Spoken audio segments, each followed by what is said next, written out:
Hey everybody, it's Spicy Kai. Today I want to talk to you about kids getting arrested in schools. Enough said. Let's get to the content.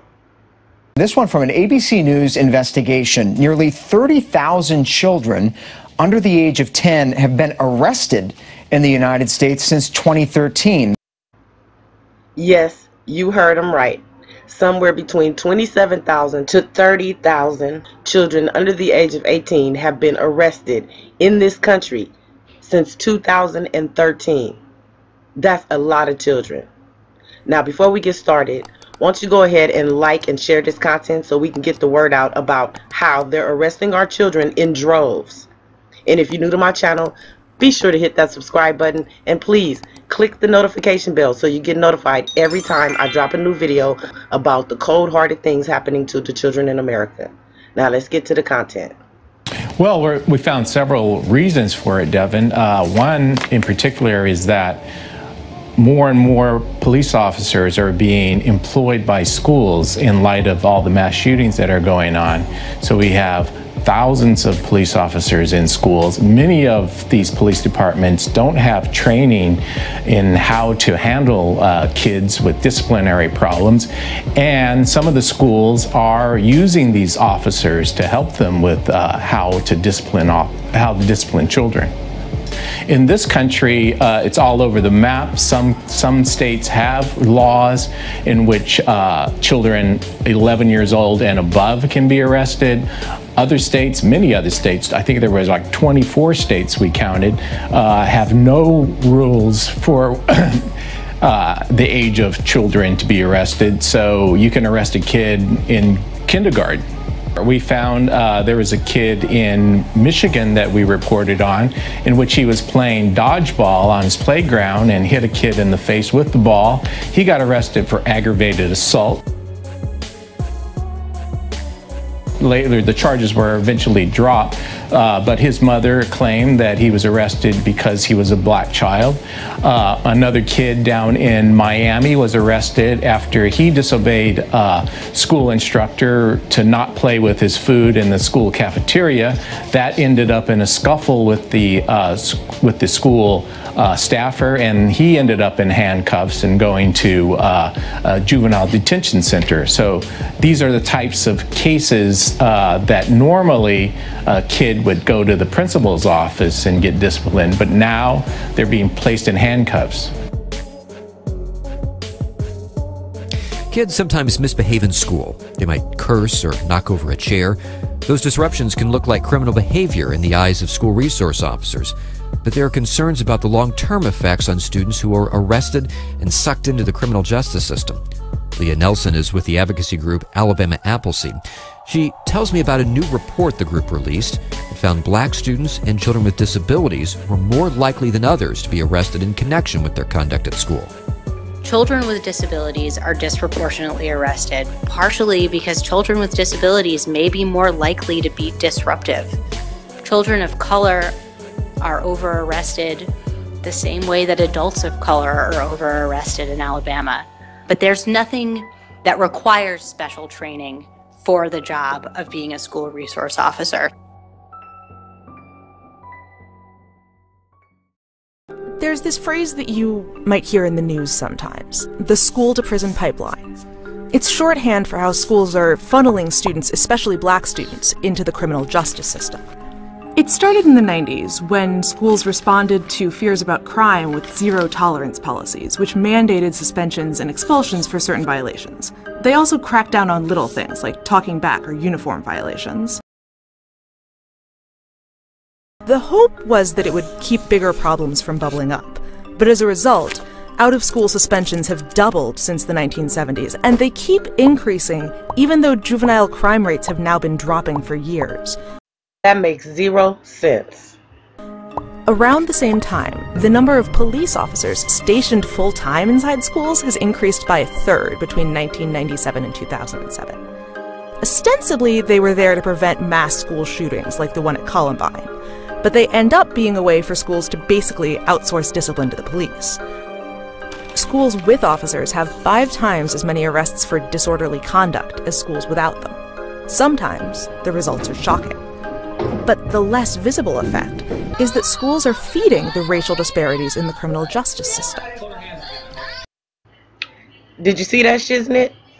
That's how you police adults, not children. Consider the fact that schools are more likely to have an officer on their campus if the student population is more than 50% black. You might assume that that's because there's more crime at these schools, but although students at police schools are more likely to be arrested, they're not actually more likely to be charged in court for weapons, drugs, alcohol, or assault, at least according to one study. During the 2010-2011 school year, 1 in 6 public school students in the US were black, but they accounted for 1 in 3 arrests at school. Same goes for other forms of school discipline. Black students are suspended or expelled 3 times more frequently than white students. It actually begins in preschool. 18% of preschoolers are black. But if all preschoolers suspended more than once, 48% are black. Wait, suspended in preschool? Studies show that differences in behavior can't fully account for these disparities. Black students and white students are sent to the principal's office at similar rates, but black students are more likely to end up with a serious punishment. One study found that white students are more likely to be suspended for provable offenses like smoking or vandalism.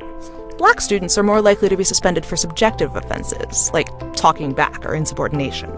Students who are suspended in school are more likely to later drop out or get arrested, so the federal government is asking schools to make suspension and expulsion the absolute last resort. In Oakland, California, public schools are trying something called restorative justice, where both parties in a conflict talk it out with a counselor instead of relying on punishment. The results are pretty encouraging. In the last 10 years, chronic absenteeism is down, and graduation rates are up in the schools that have tried it. Other cities and districts are also trying new policies. They're hoping that if their students end up in the criminal justice system, at least it won't be because the schools pushed them there. Jaisha Scott, a young girl at 5 years old in Florida, was being arrested in her classroom by 3 white police officers. And I thought the treatment of her was rather cruel, and I couldn't quite understand what her crime could have been that required such a display of police power. And the raw terror in this child's face for me was an awakening. I kind of always thought that I was on top of issues and had a pretty good idea what was going on. But when I saw this, I understood that something had eluded me. I thought my best bet at that point would be to go to the source itself, go amongst young people, listen to their voices, and listen to what they're saying.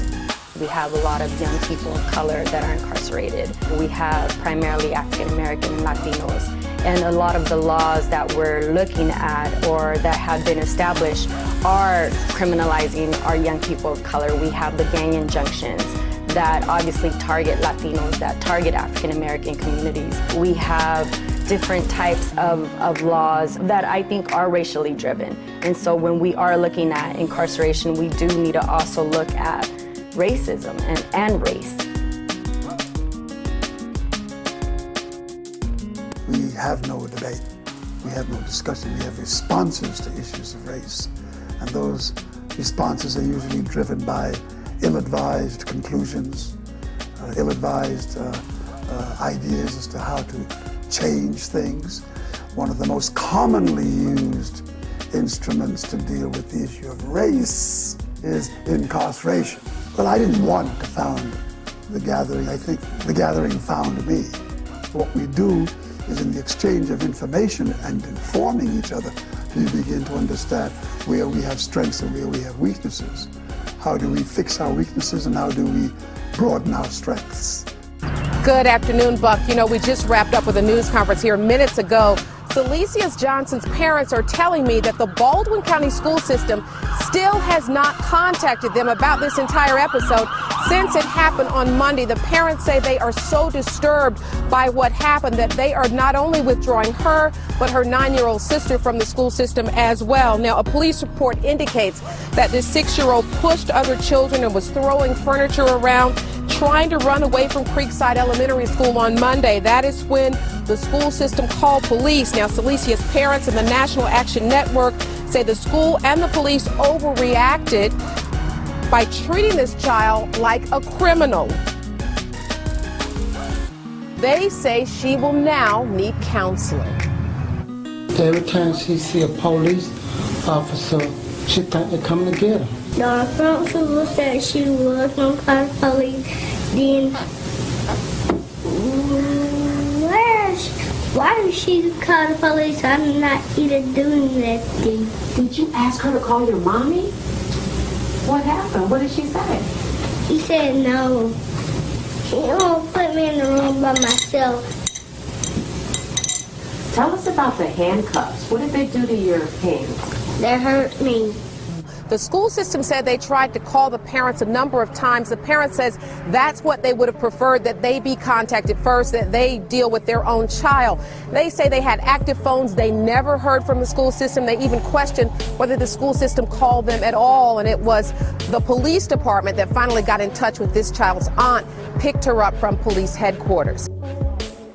A Kentucky deputy sheriff put this third grader in handcuffs for 15 minutes because of behavior related to his ADHD and trauma he experienced.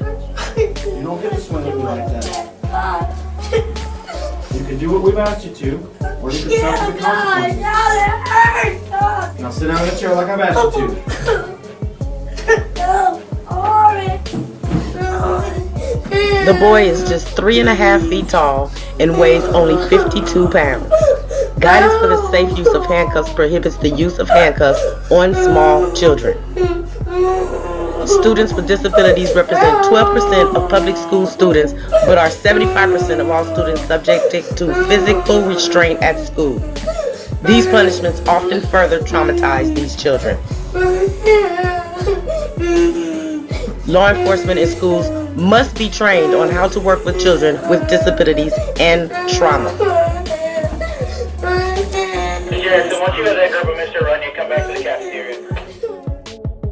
A 14-year-old student in Irving, Texas was arrested after he showed up to school and provided a clock that he created to his science teachers. The science teachers assumed that this was a bomb or could be a bomb and called authorities, and he was promptly arrested. This is Ahmed Mohammed. It's no surprise that he is a 14-year-old Muslim student who got arrested for doing absolutely nothing wrong. But apparently the clock was something that frightened science teachers who should probably know the difference between a clock and a bomb. And so they called the authorities and he was arrested. Now the charges have since been dropped because authorities found that there was no intention of him building a bomb. What he built was not a bomb, and as a result, he was not a threat whatsoever. However, the mayor of the town of Irving, Texas, has released a statement, and she is not apologizing for what happened whatsoever. She says, "I do not fault the school or the police for looking into what they saw as a potential threat. They have procedures to run when a possible threat or criminal act is discovered. They follow these procedures in the sole interest of protecting our children and school personnel. To the best of my knowledge, they followed protocol for investigating whether this was an attempt to bring a hoax bomb to a school campus. Following this investigation, Irving PD has stated no charges will be filed against the student. I hope this incident does not serve as a deterrent against our policy and school personnel from maintaining the safety and security of our schools." She also went so far as to say, "As a parent, I agree that if this happened to my child, I would be very upset." But then my child isn't a Muslim, so she added. "It is my sincere desire that Irving ISD students are encouraged to use their creativity, develop innovations, and explore their interests in a manner that fosters higher learning. Hopefully, we can all learn from this week's events, and the student who has obvious gifts will not feel at all discouraged from pursuing his talent in electronics and engineering." No, I mean, the fact that we made assumptions about him based on his ethnicity and his religion, I don't know why that would discourage him. I mean, I'm sure he's going to want to build something else and bring it to school because maybe he can get arrested again. I mean, if you've got a Muslim in the building, watch out. You got to take precautions, right? And that last paragraph that Anna read you was only after significant criticism did she say she didn't apologize for any of the actions. She just said, If it was my kid, well, then of course I'd be pissed. But it wasn't my kid, was it? It wasn't a white kid at all, so I don't really care.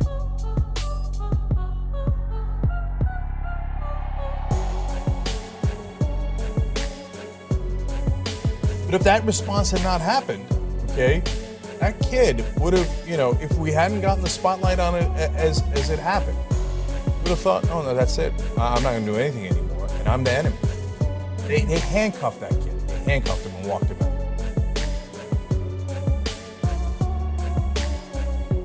And I don't know exactly what it is, but looking at that picture of him in handcuffs and just the look on his face, it made me really emotional, right? And as someone who does news, you're not supposed to admit when you're emotional about a story. I don't care. It made me emotional because that picture represents a loss of innocence for this kid, right?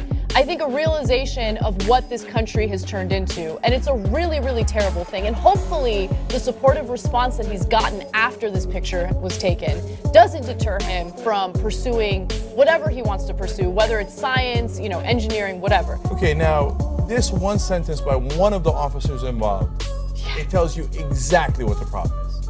Kid walks into the principal's office, and the officer says, quote, "Yep, that's who I thought it was."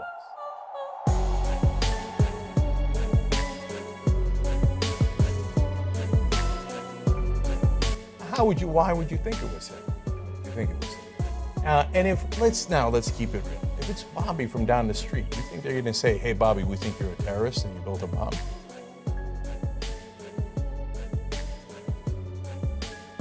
They say, "Hey, Bobby, what is this?" This is how it's going to be resolved if it's Bobby from down the street. You "Hey, ask Bobby, some questions. Hey, what is it? Oh, it's a clock. Oh, that's interesting. How does it work, Bobby? It's Ahmed Mohammed. Call in the cops." Please don't touch me. This video from April showing 10-year-old John Benjamin Haygood being placed under arrest gained national attention. A teacher says the boy, who's diagnosed with autism, kicked and punched him. Today in court, the state offered once again a diversion program. No matter what services the Department of Juvenile Justice offered, none of them are going to address his issues at school. The Haygood's attorney says the solution is taking the criminal justice system out of the mix. We're not going to cure him of his disability. He needs a behavior program that actually is designed to help him and not escalate him. He needs an IEP, which is an individualized education plan. So they still plan on taking this case to trial. If they do that, the state said today they'll most likely add more felony charges, but didn't give specifics. Bullying, I don't think it was appropriate to say that in open court. I don't think it's a way to get someone to take a plea. While Luann shook her head when the attorney made that statement showing her frustration, she says she's more concerned about where her son is going to school in the fall. I'm trying to do my part, but I'm not getting a response from the schools at all. Haygood says homeschooling is not an option. That's a way for the school not ever have to change, and that's generally what people do. Take them out of school because they get tired of all this. I choose not to, and I don't have to. And I am a single mom, and I'm working full-time, so I don't think it's in his best interest. A year later, the case got even worse. You may remember this video. It came out last year. A boy on the autism spectrum was placed in handcuffs at his school and taken away by sheriff's deputies. He was accused of attacking his teachers and other school staff members. Today, the Now's Jason Hackett spoke to the state attorney on why he decided to file even more charges against this child. Ashley Albright with the Okeechobee State Attorney's Office speaking out today on the case of John Haygood. If we just ignore it and do nothing, nothing's going to help him get on the right track. Please don't touch me. You may remember Haygood's mother, Luann, capturing this video of his arrest last April after he was charged with battery on a school employee. Haygood is on the autism spectrum. Then on February 12th, the state tacked on 4 additional felony charges against the 11-year-old for felony battery stemming from incidents in 2015. She told me last week the additional charges were unnecessary. I don't see the point in putting up 4 more charges that happened when he was 8 years old. 8? What the hell? But Albright says his office offered a diversion program to Haygood several times after his arrest. He says the family turned it down, deciding to fight the charges instead. Because the case is dragged out so long, I don't have a choice. I have to file them before what we call the statute of limitations expires. Basically, we went through with law enforcement and picked out 4 of the worst. There are probably well over 50 documented incidents. District attorney? I am confused. Why is a district attorney looking at this case? Shouldn't this be in children's court?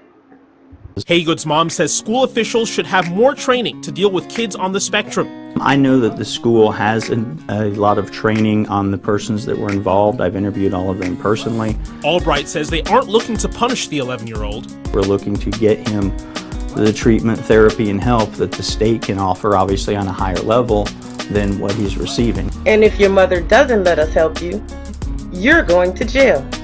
A 6th grader at Lawton Child's Middle Academy was arrested and taken to a juvenile detention center, charged with disrupting a school function and resisting arrest without violence. It's a decision that's not sitting well with the student's mother, Dakira Talbot, who says her son is in gifted classes and has been bullied at the school before. I'm upset, I'm angry, I'm hurt, more so for my son. My son hasn't never been through anything like this, and I feel like they should handle this differently. The February 4th incident started when a substitute teacher asked the 11-year-old boy to stand up for the pledge. He reportedly told the substitute teacher the flag was racist and the national anthem was offensive to black people. In a statement to the district, the substitute teacher reported telling the 11-year-old boy why, if it was so bad here, he did not go to another place to live. She said he then said, "They brought me here."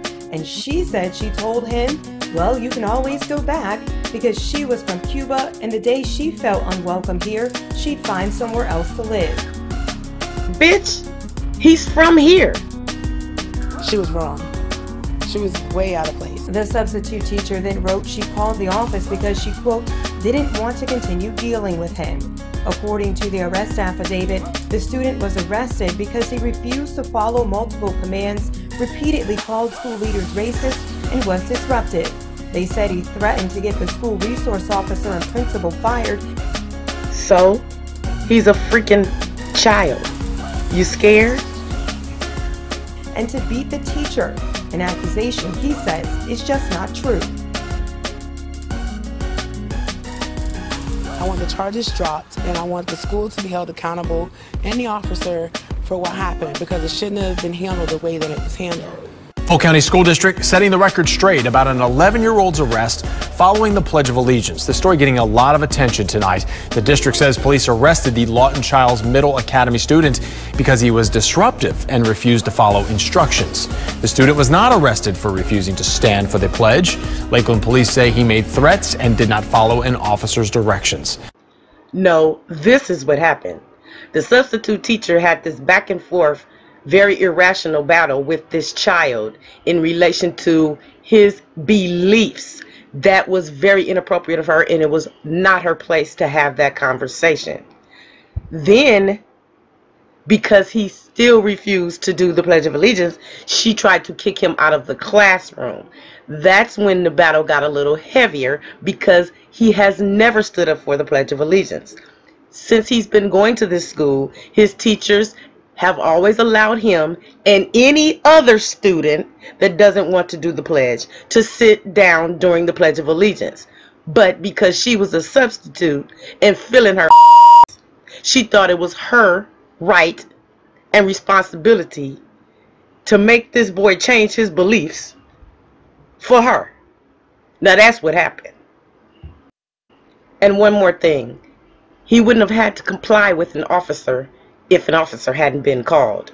This should have been between him, his substitute teacher, and the principal, who could have politely informed this substitute teacher that this school has a rule that any child that does not want to take part in the pledge doesn't have to. This morning, an Orlando grandmother is demanding answers after her 6-year-old granddaughter was arrested. Kaya Roll is like most little girls her age. She loves pink. She has a cheery outlook on life. But her grandmother says that all changed on Thursday after she got a call from a school resource officer saying Kaya had been arrested.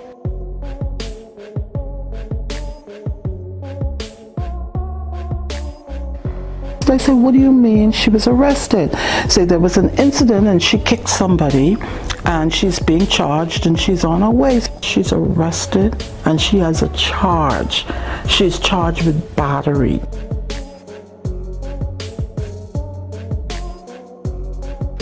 The first grader was handcuffed, fingerprinted, even had a mugshot taken. In fact, an 8-year-old at the same school was also arrested that day. Ain't that about a... The Orlando Police Department says that officers have to get approval from the watch commander before arresting anyone under the age of 12.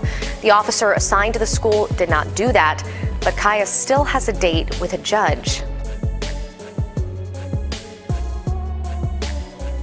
The Orlando Charter School, where 2 6-year-olds were arrested last month, wanted to press charges against one of the children. We've confirmed this with prosecutors who questioned school staff themselves. There have been conflicting stories about these arrests from the get-go, really. Right, and caught in the middle of this all are these 2 children. Relatives of these kids say, yeah, they had temper tantrums, but say those shouldn't have led to their arrests. The girl's family has since hired an attorney who says it's important to get to the bottom of what happened so it doesn't happen again.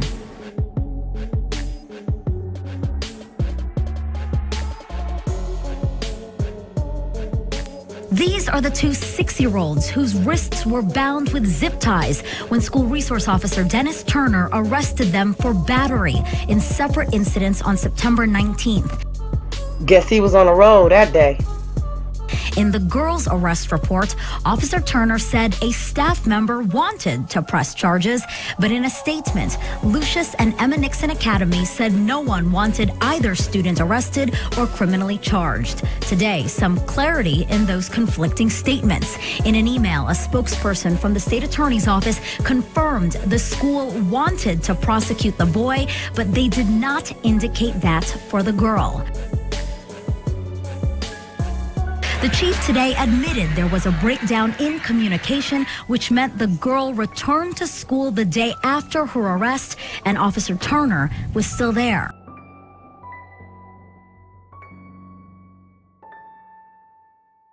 It was my understanding that he was informed that he was not to report to the school. Unfortunately, that did not happen.